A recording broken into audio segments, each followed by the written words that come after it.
بسم اللہ الرحمن الرحیم۔ حضرت صلی اللہ علیہ وسلم کی سیرت میں جو واقعات، نشانات، معجزات اور مقبول دعاؤں کا سلسلہ جو شروع کیا ہے، اس سلسلے میں آج مہمانوں کی کثرت اور الہی برکت کا ایک واقعہ بیان ہے۔ غزوہ خندق کے زمانے میں بھی مسلمانوں پر تنگی اور قحط کے سخت دن تھے۔ حضرت جابر رضی اللہ تعالیٰ عنہ اس کا ذکر کرتے ہوئے بیان کرتے ہیں کہ ہم خندق کھود رہے تھے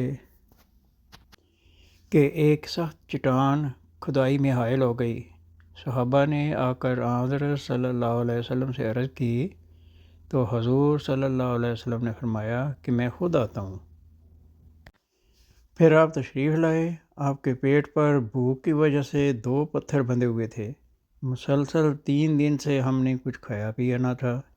حضرت صلی اللہ علیہ وسلم نے کدال ہاتھ میں لی اور 3 ضربوں میں چٹان پاش پاش کر دی۔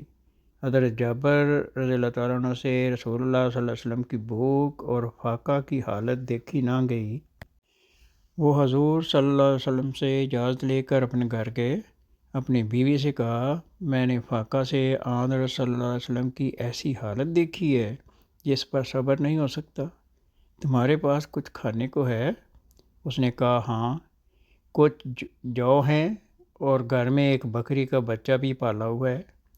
حضرت جابر رضی اللہ تعالیٰ عنہ نے جلدی سے بکرا ذبح کر دیا۔ بیوی نے جو پیس لیے اور گوشت انڈیا میں پکنے کے لیے رکھ دیا۔ حضرت جابر رسول اللہ صلی اللہ علیہ وسلم کو کھانے پر بلانے جانے لگے۔ بیوی نے کہا، مجھے رسول اللہ صلی اللہ علیہ وسلم کے سامنے رسوا نہ کرنا اور زیادہ لوگ ساتھ نہ لے آنا تاکہ کھانا کم نہ ہو جائے۔ ادھر حضرت جابر رضی اللہ تعالیٰ عنہ حضرت صلی اللہ علیہ وسلم کی خدمت میں حاضر ہوئے۔ اس دوران بیوی نے آٹا وغیرہ گوندا اور ہنڈیا تقریباً تیار ہو گئی۔ حضرت جابر رضی اللہ تعالیٰ عنہ نے جا کر رازداری سے عرض کیا کہ یا رسول اللہ صلی اللہ علیہ وسلم، میرے گھر تھوڑا سا کھانے کا انتظام ہے، آپ صلی اللہ علیہ وسلم اور چند صحابہ تشریف لے آئیں۔ رسول اللہ صلی اللہ علیہ وسلم اپنے صحابہ کو بھوکا چھوڑ کر کیسے چلے جاتے؟ آپ نے پوچھا، کھانا کتنا ہے؟ حضرت جابر رضی اللہ تعالیٰ عنہ نے بتا دیا کہ 1 بکروٹا اور کچھ جو ہیں۔ رسول اللہ صلی اللہ علیہ وسلم نے فرمایا، بہت ہے اور خوب ہے۔ تم اپنی بیوی سے جا کر کہو کہ وہ میرے آنے تک نہ تو ہنڈیا اتارے نہ تندور سے روٹی پکانی شروع کرے۔ پھر آپ نے اپنے موجود تمام صحابہ سے فرمایا کہ اے اہل خندق، جابر نے تمہارے لیے دعوت کا انتظام کیا ہے، چلو اس کے گھر چلیں۔ حضرت جابر پہلے گھر آ گئے۔ ان کی بیوی کو معلوم ہوا کہ حضور صلی اللہ علیہ وسلم خندق میں کام کرنے والے تقریباً 1000 صحابہ کو ہمراہ لا رہے ہیں، تو جابر کو خفا ہونے لگیں۔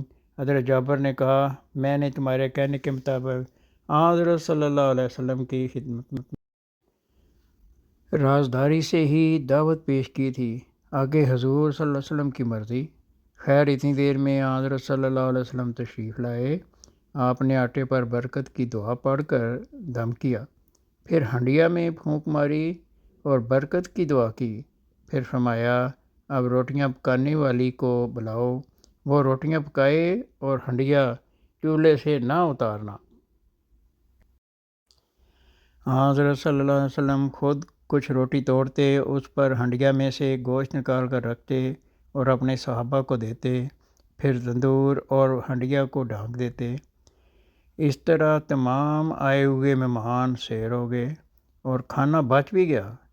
حضرت صلی اللہ علیہ وسلم نے حضرت جابر کی بیوی سے فرمایا کہ اب جو کھانا بچ گیا ہے خود بھی کھاؤ اور تحفہ دوسرے لوگوں کو بھی بھجواؤ، کیونکہ لوگ فاقہ اور بھوک کا شکار ہیں۔